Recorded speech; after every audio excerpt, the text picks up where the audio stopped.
Hello, everybody. Happy Thursday night. Hope you are doing well. Hope your week is going good this week. Hope you're having a great, productive week. We are just about to get into Mother's Day weekend. It is Thursday night. Tomorrow is Friday. Looking forward to it.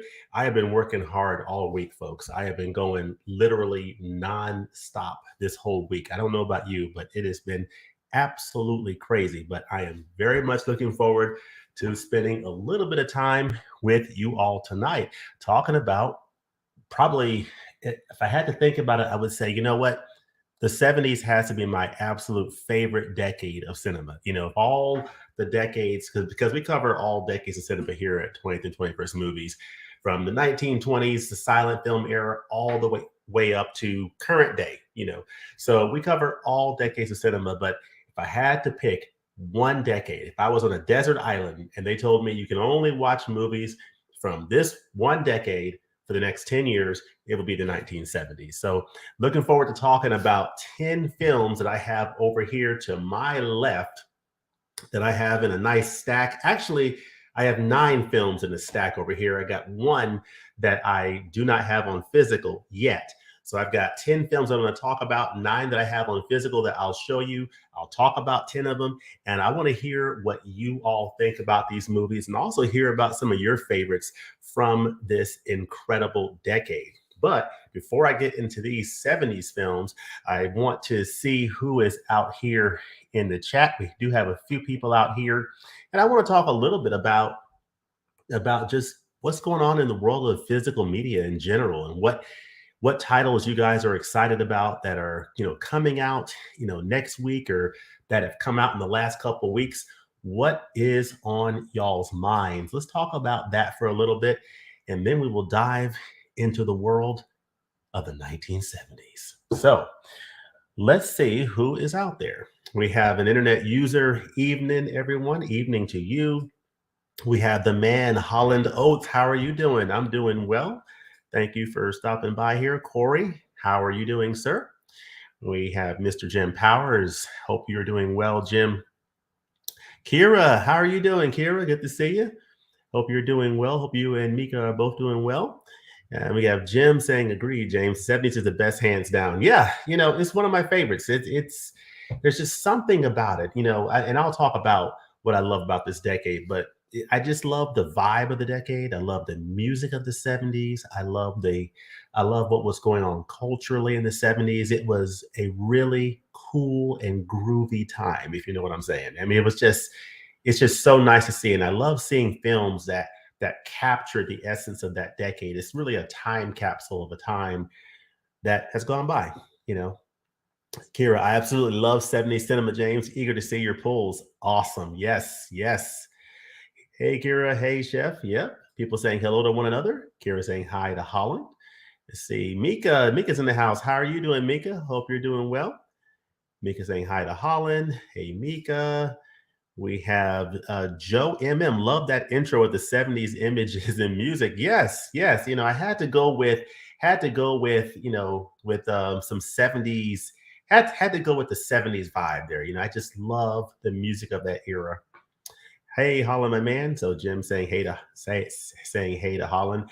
But yeah, so we're gonna get into these 70s films. But I gotta tell you, I'm very excited about, and I'll just share with you some of the titles that I have coming up that I'm going to be talking about here pretty soon that I'm looking forward to getting.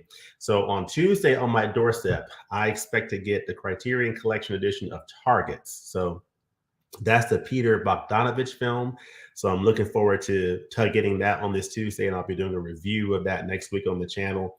And then the following week, I'll be getting Petit Moment, which is a title from Celine Sciamma, who is the same director who gave us Portrait of a Lady on Fire that I recently did a review of on this channel. And then to close out the month of May, there are 2 titles that I'm really excited about that I have in my Amazon pre-order list. One is from Kino Lorber, The Night of the Hunter on 4K Ultra HD, and Criterion Collection's Thelma and Louise coming out on May the 30th. So I am super excited about those.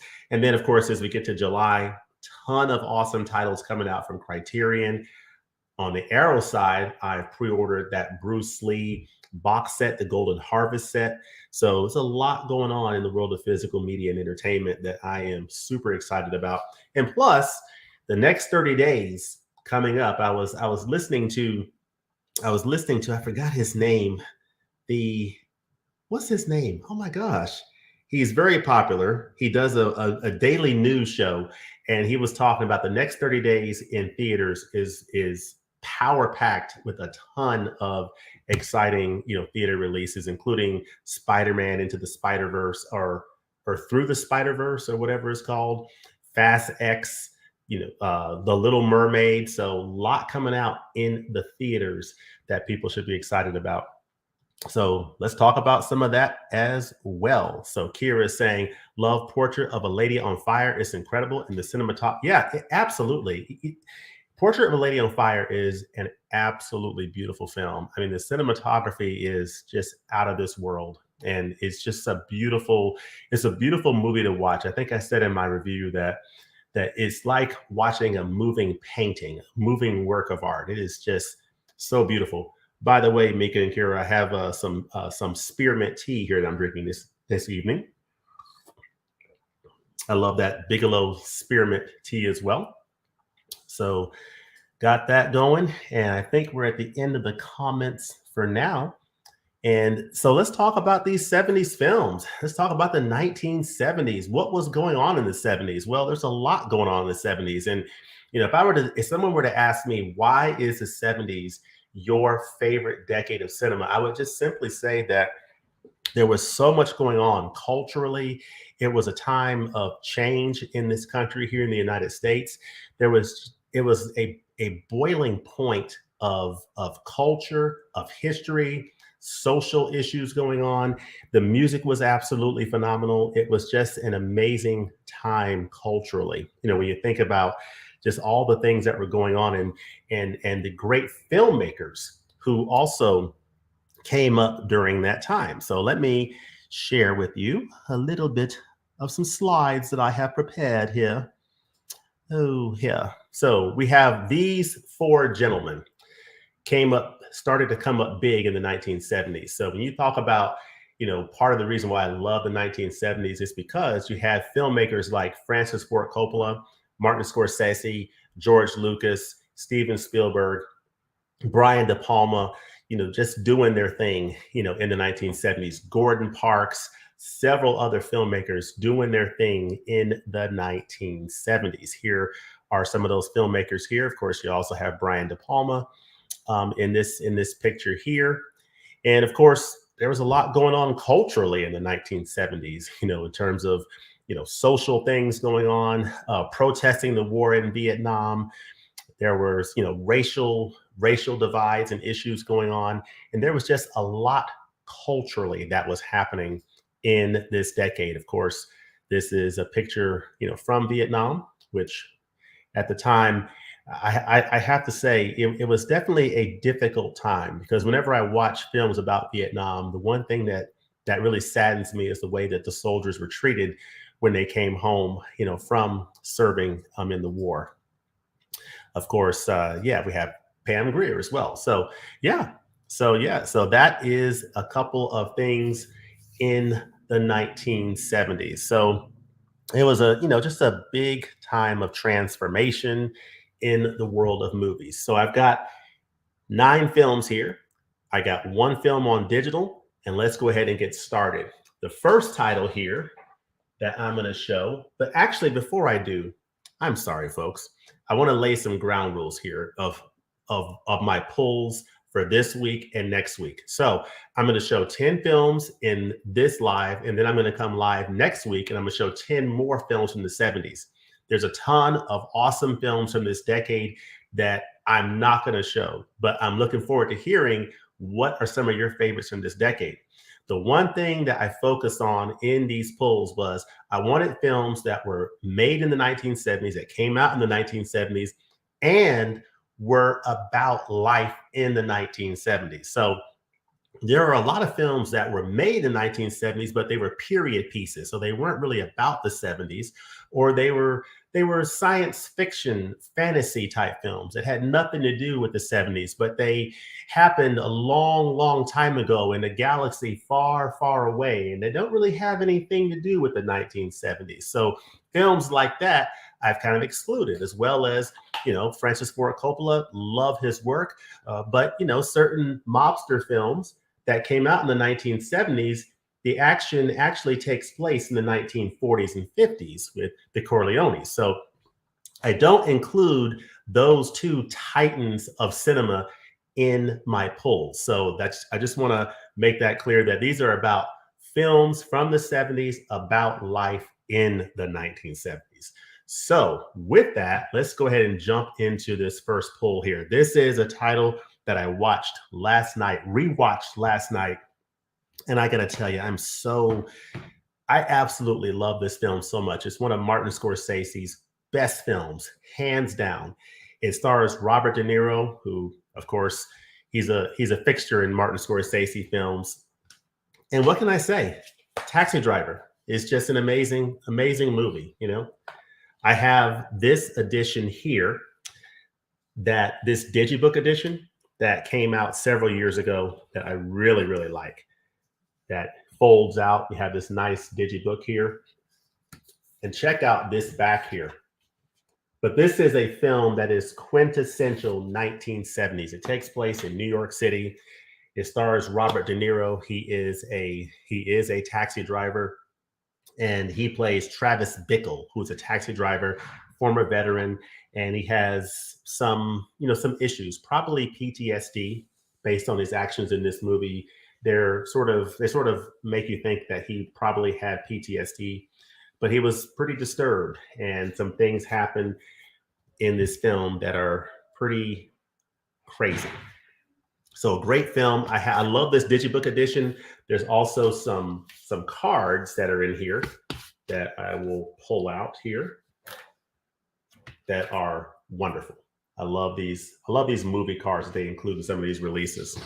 So I have this older Blu-ray edition that's in a digipack, but then I also have from the Columbia Classics a volume, I think the volume 1 set or volume 2 set have the 4K. And this is what I rewatched last night.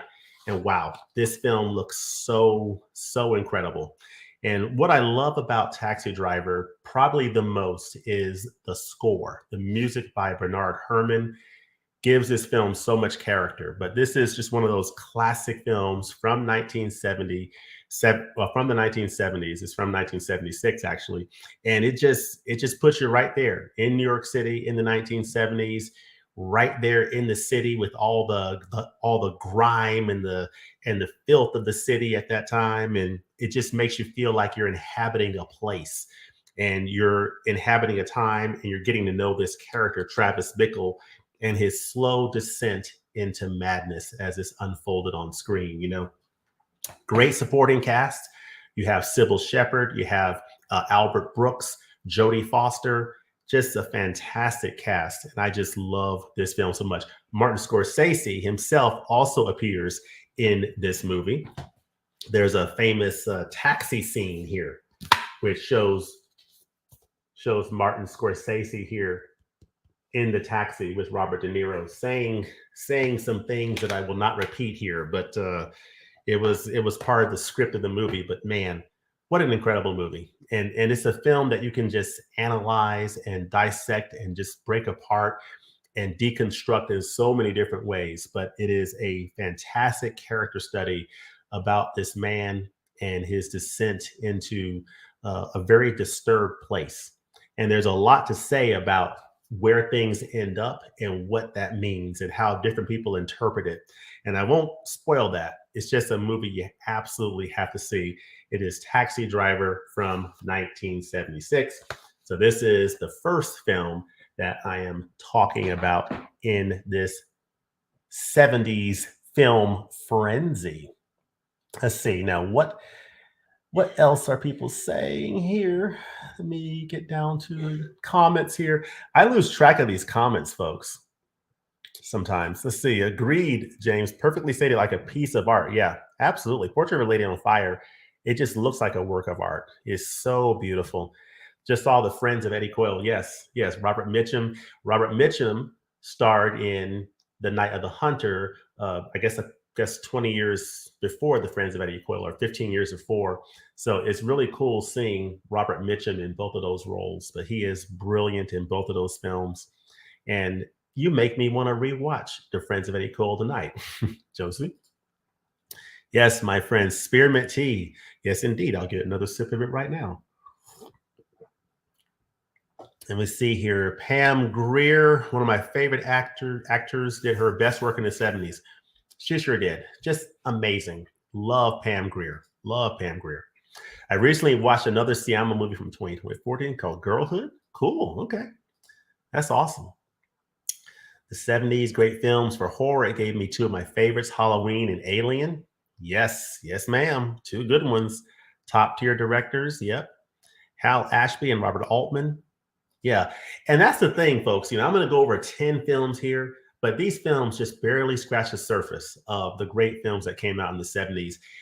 When you add the 10 films I'll talk about next week, again, I would have just barely scratched the surface of films from this amazing decade. Now, what did I say here? Friends of Eddie Coyle. Yes, it is a good movie. And we have Mr. Kenny Levels. What is up to you? How are you doing tonight? I'm doing pretty good. Hope you all are doing well. I got to get me one of those mid-levolution t-shirts, Cam. Let's see. Jim Power says Brian De Palma making Sisters and Carrie. Yes. Oh my gosh. Carrie. What can I say about Carrie? Carrie is just one of my absolute favorite Brian De Palma films, period. I mean, that and Blowout is up there. Those are my probably my two favorite De Palma films right there. Let's see. Oh, I'm sorry.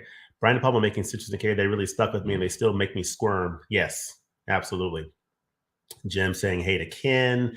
Clute. Yes. Clute from 1971. Jane Fonda and Donald Sutherland. 1971, New York City.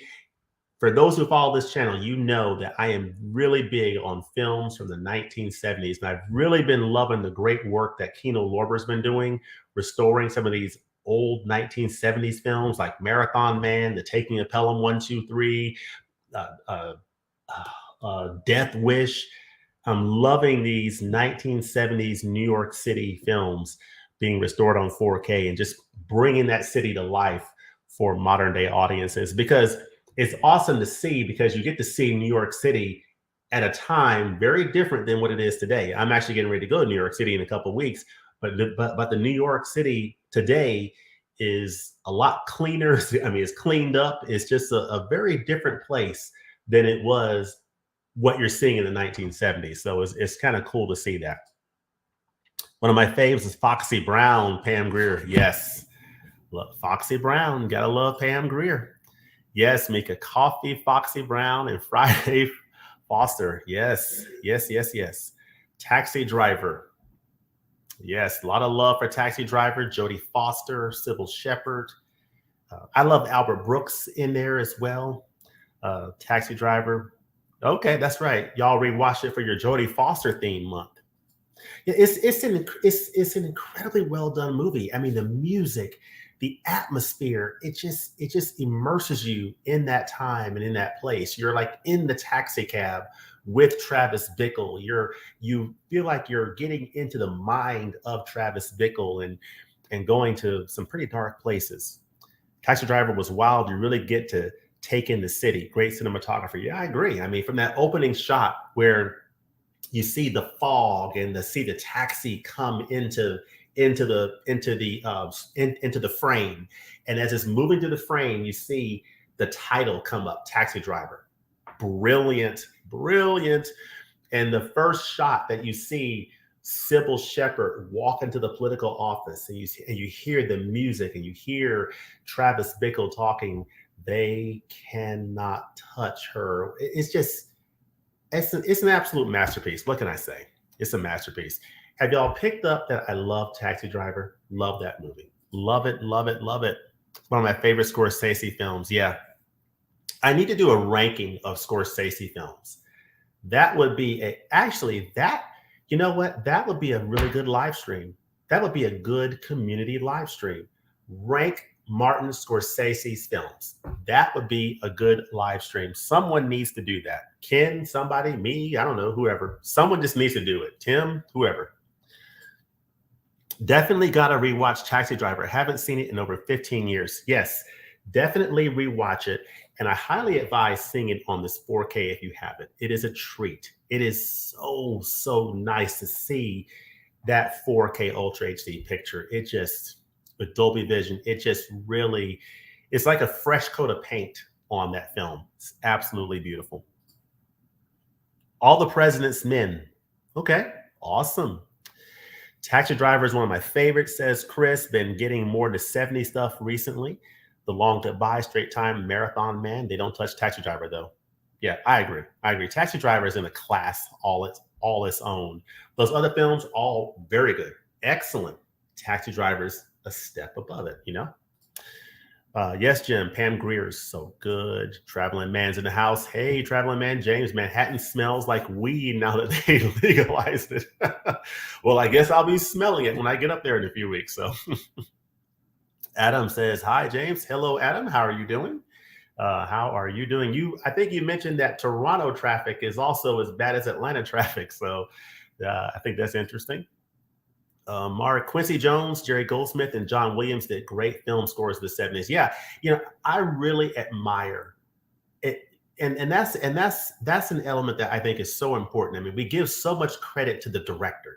Martin Scorsese, Francis Ford Coppola, George Lucas, Steven Spielberg, and they're all great, but we don't give enough credit to like the editors, like the Thelma Schumacher, who has been right by Martin Scorsese's side for so many years and is so responsible for a lot of his success as an editor, or the great composers who make the music that really gives these films character, like Taxi Driver. Imagine watching Taxi Driver without Bernard Herrmann's score. Imagine what that would be like and how different an experience that would be. It's just a testament to the great work that everybody brings together in addition to the director to make it a complete cinematic experience, as they call it. The French Connection. We're about to get to that. Let's see. Eagerly anticipating Killers of the Flower Moon from Scorsese. Yeah, I'm looking forward to that. Alice Doesn't Live Here Anymore. Ellen Burstyn and Chris. I have not seen that movie. I need to check that movie out. I really do. Got to have KB moderate the Scorsese list. I think that's a good idea. I really think that would be one awesome stream. Rank Martin Scorsese films or something along that vein. That would be a super fun one. And maybe put a twist on it to say maybe excluding Goodfellas. So forget. I mean, just put Goodfellas aside. Rank the rest of his filmography. Let's see, Kira, a favorite Scorsese 70s film was Alice Doesn't Live Here Anymore, Ellen Burstyn. Yep. I have not seen that. I've heard great things about it. I need to see it. And I know it is amazing because Marty did it. So I know it's great.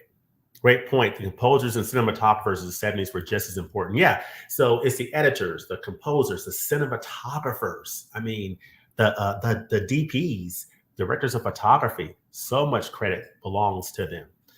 Someone mentioned this second film, so I'm going to go ahead and get into it. It is The French Connection. This film starring Gene Hackman. I believe this film won Best Picture, I think. Gene Hackman won Best Actor for his role as Poppy Doyle in this film. Just an absolutely amazing film directed by William Friedkin. It's been a long time since I've seen it. I started rewatching this the other night. I need to finish rewatching this, but this is a title that is just a great title. This is a film that I think deserves a 4K Ultra HD release. This is another one of those 1970s New York City films that I want to see get a 4K restoration. So I'm looking forward to this being restored on 4K, but it's just an amazing film. You got Gene Hackman in this film. He is, just incredible in his performance in this film. So Got to love The French Connection. Been a long time since I've seen this in its entirety, and I need to do a full rewatch. But I love that film. Let's see what else we have here. So that is film number two. What do we have here as we move down the chat? That car chase is currently playing in my head from The French Connection. Yeah, fantastic car chase. And just an absolutely amazing film. I mean, this is one of those films that, again, puts you in that time, in that place. You feel like you're inhabiting New York City in 1971. So you got to see The French Connection. Now, the third film that I'm going to mention here is a film that was mentioned in the chat, and I'm going to go ahead, and it stars Miss Pam Grier, and it is Coffee. Coffee. She's the godmother of them all, the baddest one chick hit squad that ever hit town. Coffee. I rewatched this film this past weekend on Tubi. How many of y'all watch stuff on Tubi? So I don't have this on physical, but I caught it on Tubi, and I definitely want to watch this movie on physical. But let me share my screen and let us go to the IMDb and let's check out Coffee. The Rise of Will Poulter. I don't know who Will Poulter is. How many of you are excited? Oh, hold on. How many of you are excited about Dune Part 2? I am. I'm looking forward to Dune Part 2.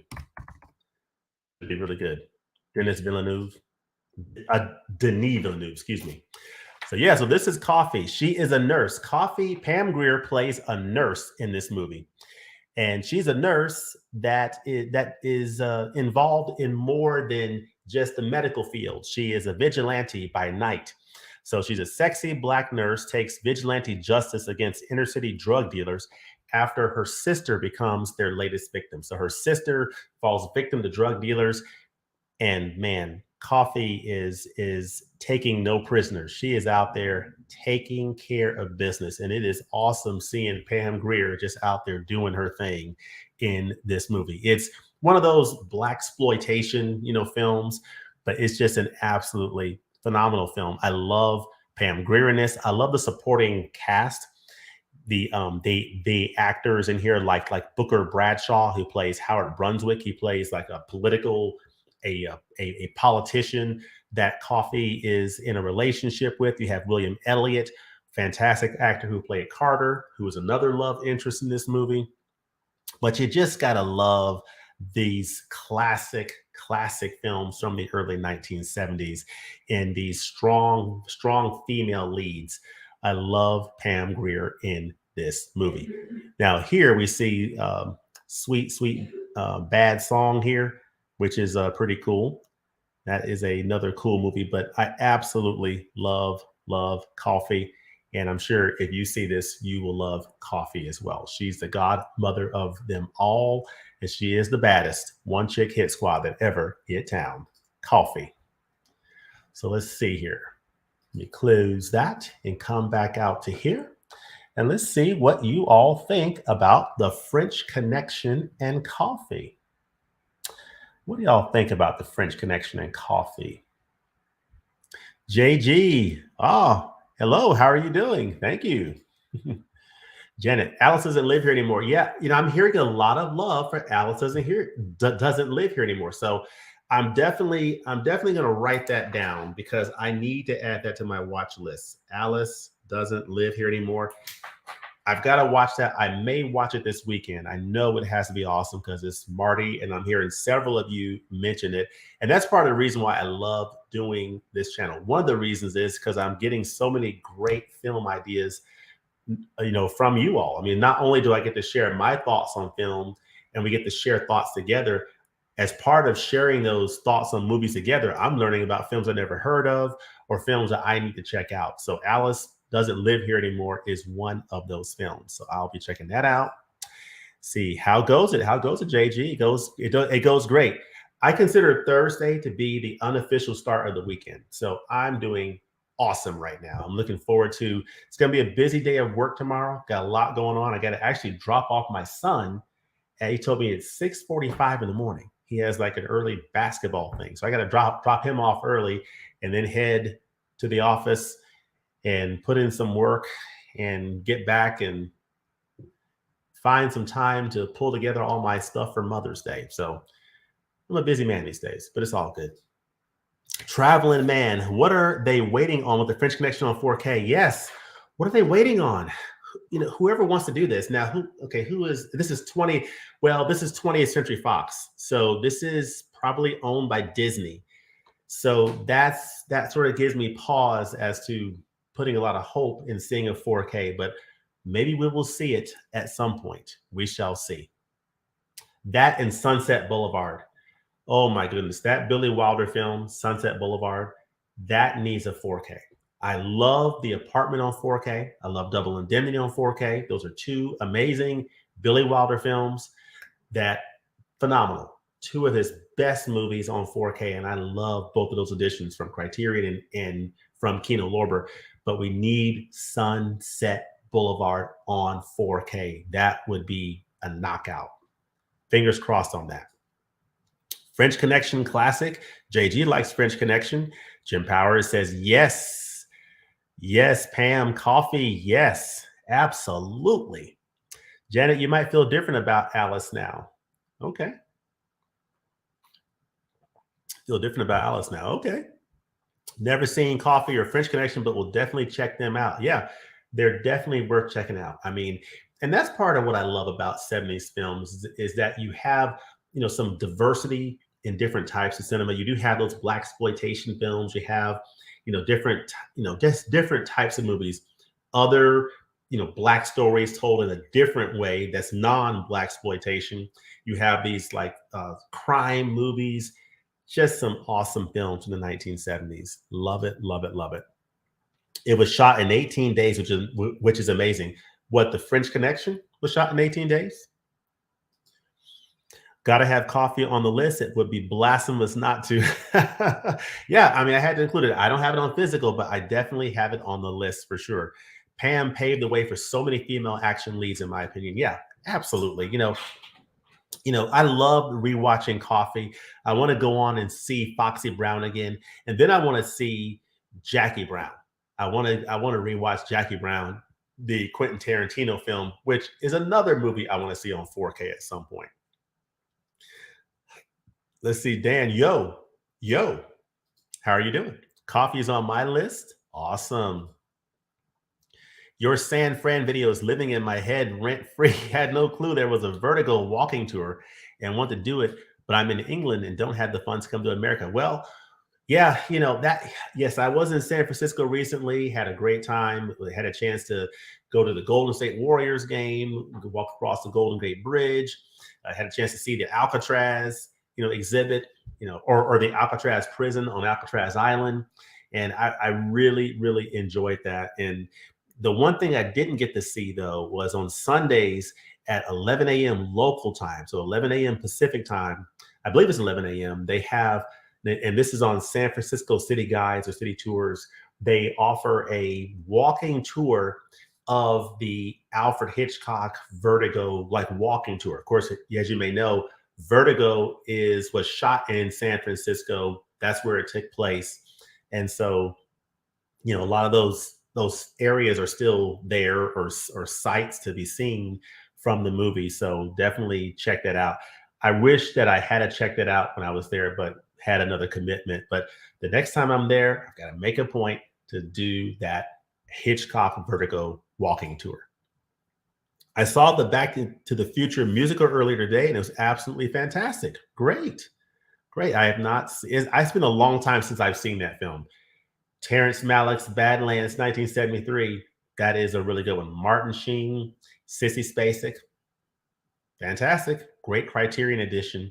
Now, that's another film I would love to see on 4K. If Criterion does an upgrade of Badlands to 4K, that is one I would actually double dip and pick up. So I would absolutely do that. Have not Taxi Driver in a long time. Yeah. It's a great time to rewatch it.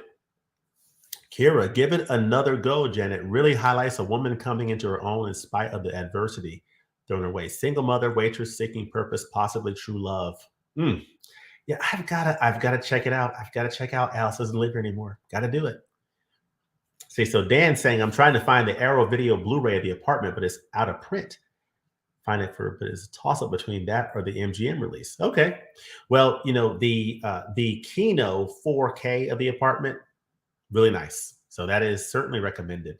But any form of, ultimately it's about the movies, whether you have it on VHS or DVD or Blu-ray or 4K, it's really about the movies. But if you can get it in the best format possible, that's what I strive to do. Silver Streak 4K would be nice. Okay, I have not seen Silver Streak. I have not seen Silver Streak, but yeah, the more 4Ks, the better. Say, I almost bought coffee on the last Arrow sale. If you recommend it, I'll definitely pick it up. Yeah, if you're up for that type of a film, it's very entertaining. Pam Grier is awesome in it, and it's just fantastic. And it just captures so much of the culture and the vibe of that time. It just puts you in the 1970s, which is the reason I like watching these movies. It just puts me into that period of time. And I feel like I'm living in the 70s. See here, The Beguiled and Play Misty for Me. There you go. I think I saw Vertigo for the first time at the BFI in South Bank. Would have been awesome, but there was someone with the interestingness of a wet sock talking about it for about 4 hours. Okay. The interestingness of a wet sock. Wow. That doesn't sound very interesting, Dan. See, after. Okay. I'm eyeing up the Kino release, which I'll get on the next sale if I don't find the Arrow release. My mom has a friend who middleman my orders. Cool. Cool. If we're talking Clint Eastwood, Dirty Harry changed the game. Yes, Dirty Harry. You really can't go wrong with Dirty Harry, and you really can't go wrong with Clint Eastwood at all. I mean, he's just great. He's awesome. Gotta love Clint Eastwood. All right.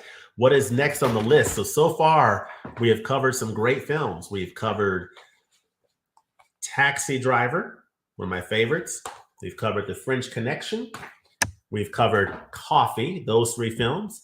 Number 4 on my list. What is number 4 on my list? It's another film from the 1970s from New York City. And this is a fantastic story that I really, really dug. That I first saw for the first time a couple of years ago when it came out on Criterion. It's from director John Barry. It's from 1974. Stars James Earl Jones and Diane Carroll. And it is Claudine. This is a wonderful film. You have James Earl Jones, who basically plays a garbage man, and Diane Carroll, the wonderful, wonderful Diane Carroll.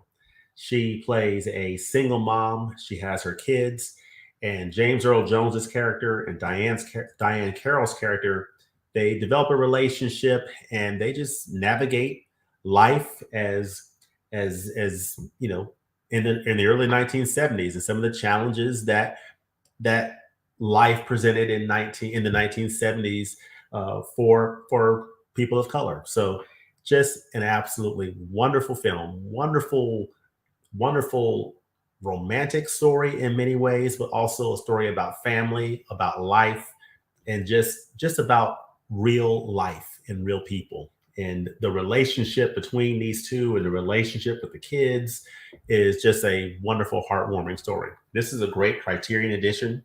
I really dig it. And you get some features on here that show James Earl Jones and Diane Carroll. Diane Carroll was an absolute queen. She was a queen and she was wonderful. And she is stunningly beautiful in this movie. This is Claudine. Highly recommend it. If you don't have this film, I cannot recommend it enough. It is fantastic. And then I'll go ahead and mention another one here. This is a movie I have not seen in a long time. So my memories of this movie are not as good as they should be because I need to rewatch this movie, but it is the quintessential shark film, Jaws. So I need to rewatch this movie. I may actually pop this in the player tonight Should I pop Jaws in the player tonight? Maybe watch this and Alice Doesn't Live Here Anymore, and maybe finish watching The French Connection. Can I fit all that in tonight, perhaps, and still have time to get up early enough to take my son to school at 6:45 in the morning? I don't know if I can do all that, but I might rewatch Jaws tonight. What do y'all think about Jaws? You got Roy Scheider in here.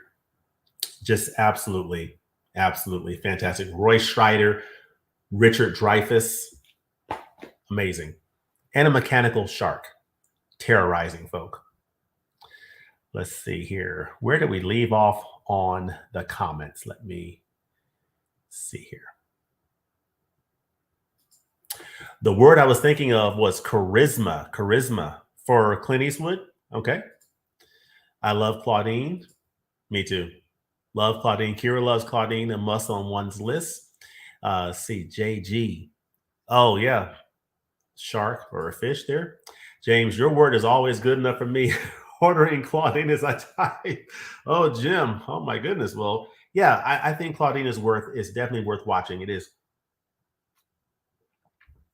so nice. It's a fantastic film on so many levels. So many levels.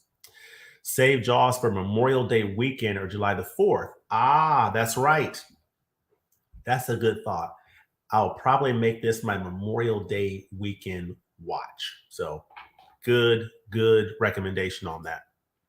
Interesting triple feature. Well, I'm going to probably save Jaws for Memorial Day, based on Jim's recommendation. Kramer versus Kramer, hands down, Dustin Hoffman and Meryl Streep. Can't go wrong with that one. Can't go wrong with that one. Dawn of the Dead, 1978, is one of my favorite 70s movies. Luke, I am your father. I am your father. No. One of the best scenes ever. All right. So we have gone through, let's see, 1, 2, 3, 4. Is it just 4 films so far? Have we done just 5 with Jaws? We've done 5 so far. So we're halfway through this week's polls. So I'm going to go ahead and I'm going to go to number 6. And number 6 is a film that I talked about earlier this week, I think on Monday night on Dell's channel, where we did the movie swap. And we talked about Inside Man. And the one that I picked that he selected for him to watch was Clint Eastwood's 1971 directorial debut, Play Misty for Me. I absolutely love this movie. This movie is the movie that basically inspired Fatal Attraction, starring Michael Douglas and Glenn Close in the 1980s. That film was inspired by this 1971 directorial debut classic from Clint Eastwood, Play Misty for Me. I absolutely love this film. It is a film from 1971. Clint Eastwood stars in this film that he directed as a disc jockey. He's Dave Garber. He is a disc jockey in Northern California in the San Francisco area. And he basically does the night shift at this like smooth music, whatever format station. And every night, a lady calls into his radio station and asks him makes a request for him to play the song Misty. So will you play Misty for me? This woman, Jessica Walter, is played by Jessica Walter. She is the woman that calls into the radio station, and she ends up getting into his life. She's a few screws are kind of loose. She's a bit of a stalker. She's a psychopath, and he has a difficult time getting rid of her. And there's some crazy things that happen given her lunacy, and it is just a fun movie to watch. So much fun. Has some scary moments, has some tense moments, some suspenseful moments, has some good comedy in it. This film also has a jazz concert in the movie. So I absolutely love this film. I love Clint Eastwood as Dave Garber, as a DJ, as a disc jockey, seeing him working in the radio station, hearing the music, seeing him drive around, coastal California, just beautiful cinematography. He has a house that's on this hill, and you see the rocks and just the beautiful landscape and the ocean below. This movie just has so much going for it, and I love it. It's one of my top 25 favorite films of all time, and it's my favorite Clint Eastwood movie. Play Misty for me. So, what do y'all think of Play Misty for me? Let's see. We have here, yes, Luke, good call. Laugh out loud, Jim. See, huge fan of Play Missy for me. Great film. Yeah, it really is. It's fantastic. I don't hold out much hope that we'll see a 4K for that. I'm content to have it on Blu-ray, and I would be actually shocked if it was announced for 4K, but I would be very happy as well. But great film. Kramer versus Kramer, incredible performances. Awesome. I need to see Kramer versus Kramer. I have never seen that movie in its entirety. I've seen scenes of it, but I've never seen it all the way through. Saturday Night Fever, one of the best soundtracks and movies of the 70s. You got that right. John Travolta. Man, you can't beat that. Play Misty for me gives me early Fatal Attraction. Yes. Yep. That's where Fatal Attraction came from.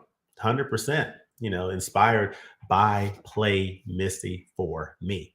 All right, we've got 4 to go. Hope y'all are enjoying this. Definitely love hearing what y'all think about these movies. And again, I'm going to be coming back next week with 10 more of these movies and just kind of casually talking about some films from my favorite decade of cinema, and want to hear some of yours as well and hear what you think about these movies. But we're just chilling, talking about the 1970s. The next film is a film from director Monty Hellman. It is from 1971. A lot of these polls tonight are 1971 films, but this is another 1971 film that has a great addition from Criterion. Has a nice little cast to it, and I love the simplicity of this movie. It is a film from Monty Hellman. It is Spine 414 in the Criterion Collection. It is Two Lane Blacktop, folks. This is a such a wonderful film. It's from 1971. This film is a quintessential 70s movie. And this is a movie that I would recommend to people if you like a nice like road movie, like a nice Route 66 travel across America type movie. This is a great one right here. This movie is so nice. And what I love about this movie is the simplicity of it. It's just a simple movie. It doesn't have an incredibly complex story to it. It's a very simple film. It's so simple, in fact, that you don't even know the names of these characters. You have, it even says here, I'll read it. Two Lane Blacktop. You have James Taylor. He is the driver. That's the only name you know of him in the entire film. James Taylor is the driver. Warren Oates is GTO, which is the type of car he's driving. Lori Bird is the girl. Dennis Wilson is the mechanic. Two Lane Blacktop is the picture. So it's really about, the story is as simple as it gets. It's about James Taylor and Dennis Wilson, which Dennis Wilson was part of. He was part of a musical group. Oh my gosh, that is escaping me. This is awful. What was his group? Dennis Wilson, the Beach Boys, I think. Correct me in the comments, but you had James Taylor and Dennis Wilson. They're riding in a car, and they're just living carefree lives. They're just riding along. They run into Lori Bird's character, who's a girl. They encounter Warren Oates, the great Warren Oates, who is driving this car, and they basically challenge each other to race across America, and whoever can get to Washington, D.C. first wins the other's car. So they basically put their pink slips in the mail to Washington, D.C., and whoever gets to that mailbox first claims the pink slips for both cars. And that's what the movie's about. That's it. You don't know anything about the backstory of these characters. You don't know where they came from, who they are, what their motivations are. You don't really know much of anything about these characters other than this is the here and now. We're in this car. We're just going about life right now, and we're headed east. And that's the simplicity of this film and why I love it so much. This is a great film. two-lane blacktop from the awesome Monty Hellman. On the inside here, you get this nice little thing here. What's really cool though, this is the Blu-ray edition. The DVD edition actually has a thick book that I think might be the screenplay of the film, but that DVD edition has a nice thick book, but this Blu-ray is a nice edition. So gotta love two-lane blacktop. It's an example of Route 66 America and from the late 1960s, early 1970s, and just the simplicity of life on the open road back then is awesome to see. Love it, love it, love it. So let's see here. Where are we here? Kira says Chinatown, Jack Nicholson and Faye Dunaway. Yes, that's another good one. Another good one right there. Have not seen Two Lane Blacktop. Yeah, got to check it out. Such a good movie. Such a good movie. Looks like I'm adding that one to the card as well. Yeah. It's such a great film to watch because there's no complex narrative to follow. There's no, plot threads to have to keep up with. It is as simple as it gets, but incredibly compelling. The Beach Boys. Yeah, the Beach Boys. Dennis Wilson, the Beach Boys. And, interestingly enough, when you think about these characters, of course, of these four characters that I named, James Taylor is the only one who is, still surviving. Warren Oates passed away, I think, several decades ago. And unfortunately, Laurie Bird and Dennis Wilson both died very young, just a few years after this movie came out, in fact. So you'll hear a little bit about them in the special features, but just an incredible movie. Kira, haven't seen Two Lane Blacktop. James added to our watch list. If it's in your top 10, I know it's worth the watch. Oh, well, thank you, Kira. Yeah, it's such a fun movie. Such a fun movie. Definitely want to hear what y'all think about it if you get a chance to see it. Laurie Bird was in Annie Hall. I think she only did like 3 movies. Yeah. She passed away at a very young age, unfortunately. It's just sad. Burt Reynolds in The Deliverance, an epic 70s movie. Okay, cool. Laurie died young. Yeah, unfortunately at 25. Yeah. It's just very sad. One Who Flew Over the Cuckoo's Nest is a powerhouse 70s movie. Yes, I have that, and I considered including it in this top 10. Perhaps next week. We shall see. Is it black and white? No, this is in color. It's a color movie. But I think what you probably saw on the inside, it looks like it's black and white based on this picture, but it's definitely a color film. Two Lane Blacktop. See the Blacktop film. Let's see The Last Detail. That also stars Jack Nicholson. Yeah, of course. All right, we got 3 more to go. 3 more to go. 7 down, 3 more to go. Let's go ahead and go to number 8. Number 8 is probably, well, actually, number 8 is my favorite Criterion Collection release of the year last year. And my number 2 favorite release overall, second only to Tenebrae from Arrow Video, it is Shaft on 4K. Shaft is just, wow, I have so much to say about this movie. Of course, this is a film from Gordon Parks, stars Richard Roundtree in the title, the character of Shaft. Just fantastic. Private Eye, New York City. What can I say about this movie? It's just an absolutely fantastic film from the early 1970s. So you gotta love Shaft. And this is on 4K Ultra HD. And this is a fantastic edition. Actually, this edition, of course, includes Shaft on 4K. It's actually got 3 discs in it.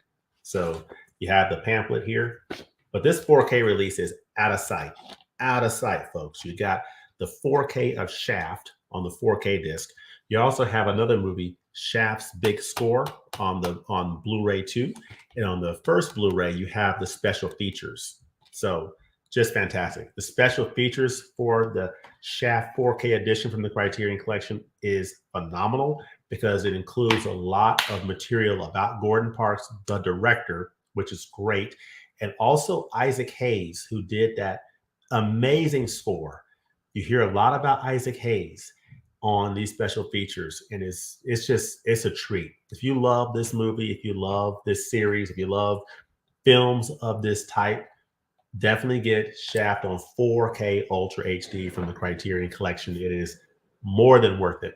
I cannot recommend it enough. I did a review on this channel last year when it came out, and it is my favorite release from Criterion of last year, Shaft on 4K.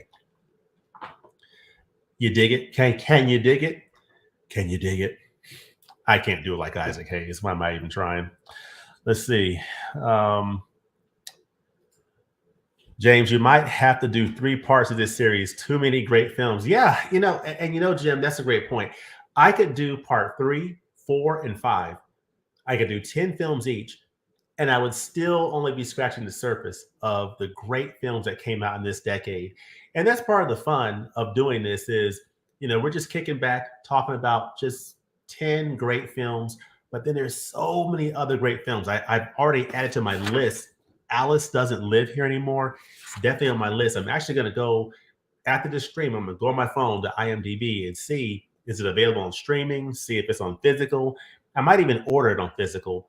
But I'm not sure. I may hesitate because I don't know if it's going to come out on 4K or not, but I may check it out on streaming first to see. JG says Shaft, like Shaft. That Criterion release for Shaft was a nice release. Yes, it really is. I mean, the film looks great on 4K. I mean, my goodness. I mean, again, it's another one of those 1970s films in New York City, restored in 4K with Dolby Vision.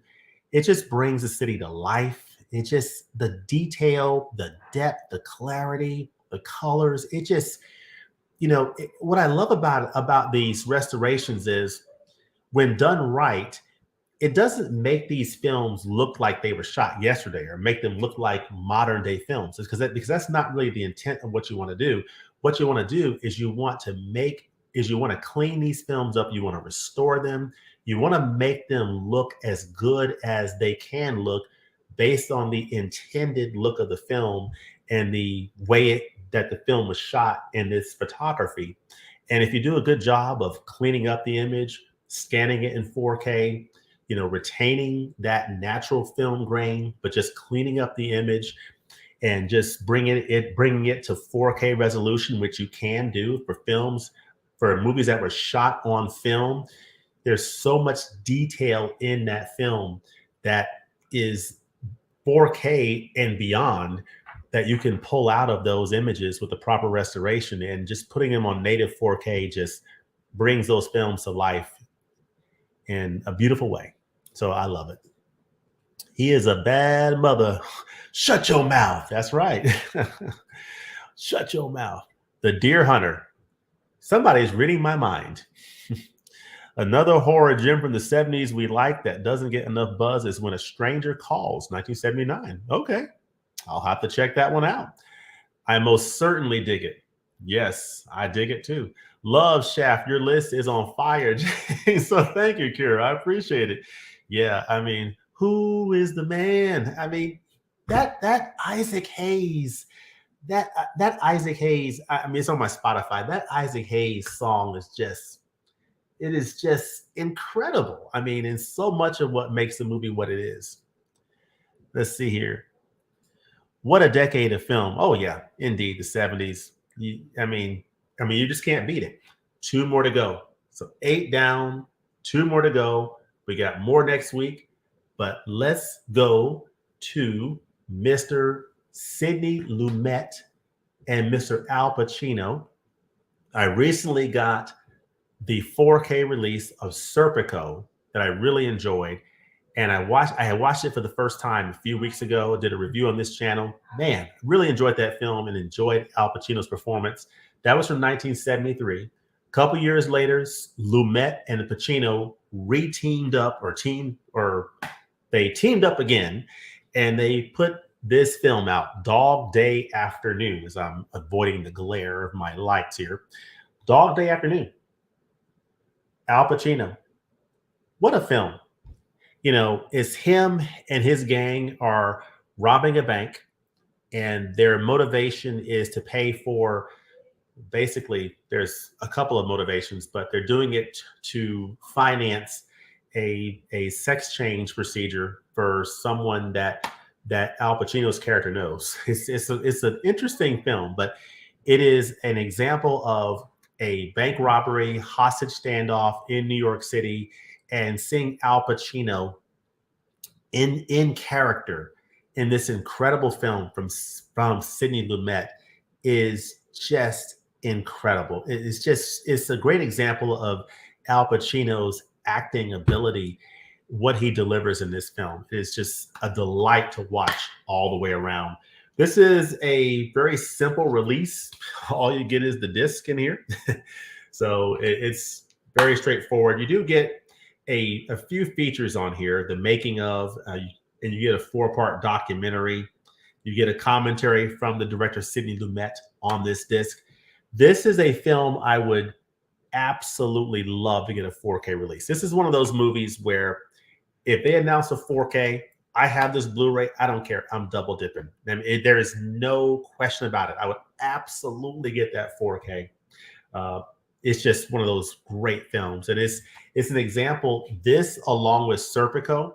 If you like Al Pacino and you like his acting style, which a lot of people do, he's just incredible. And Serpico and Dog Day Afternoon are two films from the early 1970s. This is around the time he's doing the Godfather films, So he did The Godfather in 1972, Godfather Part 2 in 1974. Serpico was in 73, in between those movies. And Dog Day Afternoon was the year after The Godfather Part 2. So, these films from that early 1970s period with Al Pacino, fantastic films. Let's see here. We've got Mean Streets. Ethan, how are you doing? Mean Streets, taxi driver Barry Lyndon. I got here late, so I don't know your first 6. Well, you can always catch the replay, and I may do a quick recap at the end here. So hold on, Ethan. I got you covered. See, Serpico is so good. It really is. It is so good, and it looks great on that 4K. Kino Lorber has been killing it the last couple of years with these 4K releases. They have been they have been destroying it with these great 4K releases. And I'm looking forward to The Night of the Hunter. I have that Criterion Blu-ray, but I'm looking forward to that with that Kino Lorber 4K. I believe it's got Dolby Vision with that black and white photography from the 1950s. I think that 4K is going to look phenomenal, is what I predict. Love Serpico, solid pick. Thank you. Serpico's great.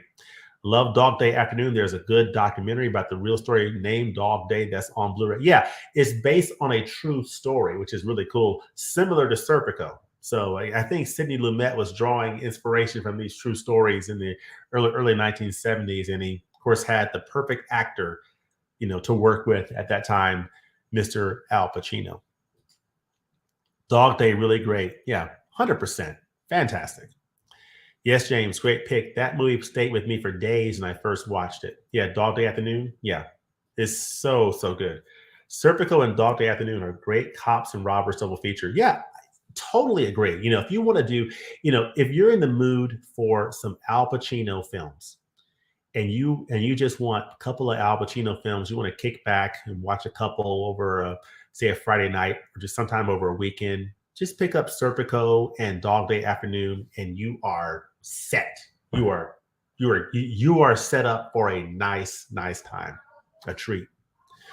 Also, John Cazale, yes, he was in Deer Hunter, Godfather, and he was also in Dog Day Afternoon. I think he passed away from cancer, I believe, if I'm thinking correctly. Yeah, who passed too soon. Yes, he sure did. So many great ones. Pacino owned the 70s, The Godfather. Oh my, yeah, he did. Network. That's another Lumet film I need to see. In fact, let me just go ahead and write this down. I got Alice Doesn't Live Here Anymore. If this pen will write, Live Here Anymore. And I've got Network. Got those on my watch list. Gotta add those. Got to watch those soon. If we have to wait until 2025 for the 4K 50th anniversary, now 50th anniversary for Dog Day Afternoon, yeah. Mm-hmm. Apocalypse Now is your number one 70s, I predict. Well, it's a great one. That's what we're talking about. There's so many great films. You just can't include them all, which is it's an embarrassment of riches from this decade. Attica. Yep. Ellen Burstyn in The Exorcist. Can't believe I didn't shout that out first. Yes. Night of the Hunter, epic Robert Mitchum's voice. Mm-hmm. He was dating Meryl Streep when he died. Ooh, who was John Cazale? I think it's who you're talking about. Yeah, John Cazale was in the Conversation as well. You know what? And that stars Gene Hackman, right? The Conversation. I've heard nothing but great things about The Conversation. I need to check that one out for sure, 100%. Network is simply great. Okay.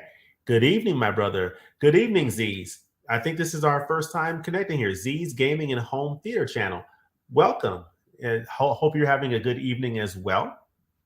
Let's see. That's true, Ethan. They met on Deer Hunter. He was from Philly, and he was supposedly a great human being. Yeah. The Apocalypse Now, I'm in to see that. Okay. My two favorites are Jaws and The Car. Okay. Interesting. All right. So now we got one left. We've covered 9 films, 9 amazing films. I mean, if you want to go on a marathon of great films, you cannot go wrong with these. But here's the next one. Number 10 for this week is not, and these are not in any particular order. I'm just giving you 10 films. This is the 10th film I'm going to cover, and it's on 4K Ultra HD. And it's just been mentioned. John Cazale is in this movie, along with Robert De Niro, John Savage, Meryl Streep, and Christopher Walken. The Deer Hunter. This is what an extraordinary film. This is The Deer Hunter, just one of the great films of all time. You gotta love this movie. This movie is so deep. It's got so many layers to it. It takes place in America, this steel town. I think there's steel workers in Pennsylvania, I believe, and they get sent off to Vietnam, and it's a story about their life in Pennsylvania, their life in Vietnam. Of course, Vietnam war is hell, right? War is awful. And you really get to see the meaning of that in this movie in terms of the effect that the war has on some of these men, in terms of what it did to them mentally, what it did to some of them physically, them not coming back whole physically in some cases, but also not coming back whole in terms of psychologically because of the impacts of the war on them. And it's just phenomenal. Christopher Walken, man, I tell you what, that Russian roulette scene, woo, man, I tell you what, that's some deep stuff right there, man. This movie is incredible. The Deer Hunter is one of the greatest films of all time. I believe this won Best Picture, didn't it? Yeah. Winner of 5 Academy Awards, including 1978 Best Picture, The Deer Hunter. Fantastic movie. Cannot say enough about this great film. It is a fantastic film. And that's the 10th movie that I wanted to cover tonight. Let's see. He was only in 5 films, and all 5 were nominated for Best Picture. That's awesome. In part because of his great performance. So let's see. Cura, The Exorcist Scared Me for Real. The Conversation is another San Francisco set film. I did not know that. Okay. I'll have to check that out. Deer Hunter is an intense movie, a very real portrayal of the horrors of that war. Yeah.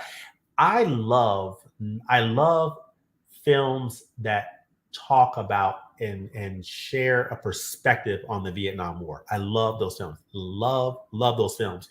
A recent film that did that is from Spike Lee, Da 5 Bloods. If you have not seen Da 5 Bloods, watch Da 5 Bloods. It is so amazing because it's another film that gives you a perspective of the Vietnam War, but it gives you the perspective of the Vietnam War from the perspective of black soldiers and their experiences, which is something you don't see enough of. So it's great. Delroy Lindo is amazing in it. You have Chadwick Boseman, of course, the late great Chadwick Boseman. He is in it, and it's just a great film. You have these five black GIs who are is modern time, so it's current day. Them going back to Vietnam, and them going back to where they went to war decades ago, and just seeing their stories play out in their experiences back in Vietnam is really something else. It's just well done movie. Delroy Lindo should have been nominated for an Oscar. Now I'm not saying he should have won, but he should have at least been recognized with a nomination for The Five Bloods, in my humble opinion. The Deer Hunter I never seen that I might, but my list. Yeah, watch The Deer Hunter. So good. Got to have Deer Hunter on your list. Yes, 100%. Great select. Oh, thank you, Mika. Thank you. I'm glad you like these selections. Good evening. Yes. Yes, JG. The Exorcist remains the scariest film I've seen.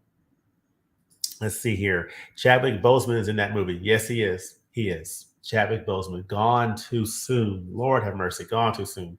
Jim Powers' Deer Hunter really goes there. It really does. The Deer Hunter is I think you almost have to be in the right place and be prepared to watch it, because it is really something else. It is so good.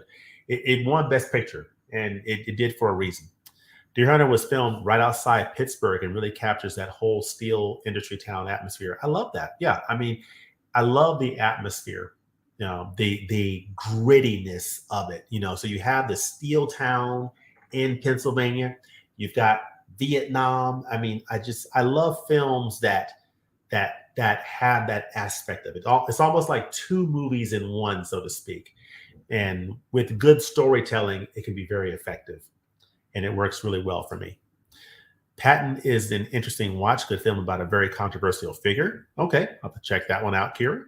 What's up, Mr. Dell? How are you doing, Mr. Dell? I actually covered this film here that we talked about together the other night. It's one of my polls for these 10 films from the 70s. Hope you're doing well. Yes, JG, it's unapologetic and boundary pushing. Okay, wonderful. The Deer Hunter is great, says Dell. Yes, indeed. So yeah, let me do a quick recap of the movies that I covered here. What all did I cover? What did I cover? Now, I established at first, just so you know, that I wanted to do movies from the 1970s. Now, there's a lot of movies that have been made in the 70s, but some of these movies are not 70s movies in the sense of taking place in the 70s. So there are some great films made in the 70s, but they're not really about life in the 70s, like The Godfather. So I did not include that in this list because The Godfather is basically the Corleone family in the 1940s, 1950s. So didn't include that, even though they are films made in the 1970s.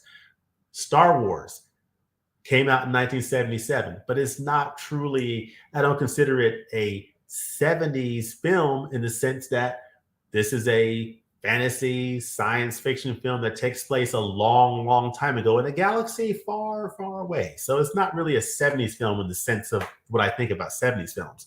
So I focused on films that came out in the 70s about life in the 1970s. And so I started off with Taxi Driver from 1976. Great film. Have it on this Blu-ray edition and this 4K edition from the Columbia Classics collection. That's the first one that I pulled. Then I went on to pull this amazing film starring Gene Hackman that won Best Picture, The French Connection, in 1971. Then I pulled a title I don't have on physical, but I watched it on Tubi recently, rewatched it, Pam Grier in Coffee. Coffee, gotta watch Coffee. Love that movie. And then another film from Criterion that came out on Criterion recently from 1974. This is Claudine, starring James Earl Jones and Diane Carroll. Then I talked about, what did I talk about next? I talked about Jaws, which I have not seen in forever. I need to rewatch this one. This was the next one I talked about briefly. And then the next one is a film I covered with Dell, again on Dell's channel. Play Missy for Me, my favorite Clint Eastwood movie. That was the next pull. Then I moved over to another Criterion Collection edition release, Two Lane Blacktop from Monty Hellman, another 1971 film. Love that movie. And then for the last three, I covered Shaft on 4K, the Gordon Parks film starring Richard Roundtree. Again, another 1971 film. Love Shaft. Al Pacino starring in Dog Day Afternoon, the Sidney Lumet film. And of course, ended it with The Deer Hunter. So these are the 10 films that I chose in this pull for part one. I'll do part two next week. Next Thursday night is the plan. And I'll come on with 10 more groovy selections here and we'll talk about those. But yeah, those are the 10 films. And I'm going to cover some of these comments. And then I'm going to talk a little bit about, actually, I'm going to cover a couple of things coming up on this channel, go into these last comments, and then wrap it up. But on the channel tomorrow, look out for a review of a title that Tim Talks Talkies talks very highly of, and I understand why, because I think highly of this film as well. I'm releasing my review of Summertime, the David Lean film from 1955. Got a Criterion Collection Blu-ray upgrade last year. It looks phenomenal. I only wish this came out in 4K, but yeah, got a Blu-ray upgrade, and I will share my thoughts on the channel of Summertime coming out tomorrow on Friday. So looking forward to that. On Monday night, I plan to come on here again live and talk about the Criterion Collection's announcements of their August titles. So if we get an announcement from Criterion on Monday of their August titles, I'll be coming on Monday night. It'll be late because I actually have a function earlier in the evening, but I'll plan to pop on here on later Monday night and just spend a few minutes sharing my thoughts on the August releases. So anyway, hope that you all enjoyed these polls. I'm going to go through these last few comments here and get your other thoughts and go from there. We have Dell saying hi to Jim Powers. Let's see. And we have, oh, wait, I'm sorry. Z saw the extras one time, still to this day scares me. Yep. Jim Powers. Hello from Dell. Kira, this has been a great stream, James. Can't wait for part two. Well, thank you, Kira. Thank you. I'm looking forward to it. I'm still paring down the list and figuring out what to include, but I'm really excited. I love this decade. It's so easy to talk about the 70s. Make sure you get the second patent Blu-ray release. The first earlier one has so much DNR. The people all look plastic. I can't stand that. I hate it when they tinker too much. All you need to do is work with the best film elements, preferably the original camera negative, clean it up, scan it in 4K, retain the original look of the film, but just clean it up as best as possible and bring it to that native 4K, resolution with a good 4K scan and some Dolby Vision, if that will help enhance the dynamic range and the colors in the picture. But don't do a lot of scrubbing and trying to get rid of the film grain. The film grain is what gives it that natural filmic look. So definitely retain that. But anyway, I'm not a film restoration expert, so I don't know what I'm talking about. I'm just spouting off here. But agreed, Kira. I don't want to stop discussing these films. Yeah, they're great films. Noted, Ethan. Thank you. Agreed, Jim. Del Cody is awesome. Pam Grier. Yeah, Pam Grier. Pam Grier. Pam Grier, folks. Pam Grier she is just one of the greatest. One of the greatest. Foxy Brown is so good. She was so beautiful. Totally agree. 100%. Coffee is awesome. Pam Grier. Classic beauty. You have to get the 4K of Jaws. Okay. Yeah, I've heard good things about the 4K of Jaws. I love Hitchcock's Frenzy, his second to last film, his most explicit. I have not seen Frenzy. I need to see Frenzy. Watch everything of Pam's in the 70s, everyone. You won't go wrong. Yeah. You really can't go wrong with Pam Grier. You really can't. Yes, Summertime. Katharine Hepburn. Oh, how I love her so. Yes. Yeah, I tell you what, folks. This edition is so nice. And I'll be putting out my thoughts on it on tomorrow on the channel. I can't believe we're already getting the August announcements. Yeah, it should come down possibly on Monday, the 15th. If not Monday, maybe by Tuesday the 16th. We shall see. But I'm thinking it will probably be Monday. Shameless plug. Tim and I discussed Summertime on Movie Swap. Yes. And I'll have to watch that because I want to hear y'all's thoughts on the film. I already know that Tim loves this movie, Summertime. It is so beautiful. You feel like you're on a European Italian vacation with Captain Hepburn. I mean, it just puts you in that place in Venice, Italy. You just feel like you're in that space, and it's just beautiful. Beautiful film. The architecture, the canals, the shops, the piazzas, just the whole environment, and they shot it all on location. So it's just so beautiful. I just wish it was on 4K. I think 4K would tear that film up. You should make shirts that say "Retain the Grain" with your channel logo. Yes, I love that idea, Chris. Thank you. I love that idea. James, off topic, but recently watched The Red Shoes. Did not know what to expect, but wow, was it terrific. Yeah. What a great film. What a great film by Powell and Pressburger. Technicolor, another Technicolor presentation, and it's available on 4K, and it looks phenomenal on 4K. So good. James, great stream. Always a pleasure discussing films with you. When is part two? Great question. And part two will be around the same time next Thursday. So on next Thursday, what date will next Thursday be? The 18th of the month. So looking forward to that. Marathon Man, I'm with you. But yeah, so there you have it. Those are the films from the 1970s I wanted to cover tonight. I've got Summertime review coming tomorrow on the channel. And then, of course, on Monday night, I'll be planning to come on here and just sharing my thoughts on the Criterion Collection announcements for August. And then who knows, I may pop on here with something this coming weekend. Of course, this is Mother's Day weekend coming up. And I do want to say a happy and blessed Mother's Day to all the mothers, grandmothers, and caretakers, everyone out there. Hope you have a wonderful, wonderful Mother's Day weekend with whatever you plan to do. And just hope you have a great time. Stay safe, stay blessed. Thank you for joining the stream tonight. And we'll look to see you next time at the movies. We'll see if there is another comment here. Hit that like button. Thank you, Jim. Another good movie set in Venice is The Comfort of Strangers, also from Criterion. JG says, fun discussion, everyone. Got some great recs. Glad to hear it. I got some good recommendations as well, including Alice Doesn't Live Here Anymore, Network, and The Conversation. I love that. I'm looking forward to seeing these movies, and I'm looking forward to seeing you all next time at the movies. Have a great night. Peace. And happy Friday.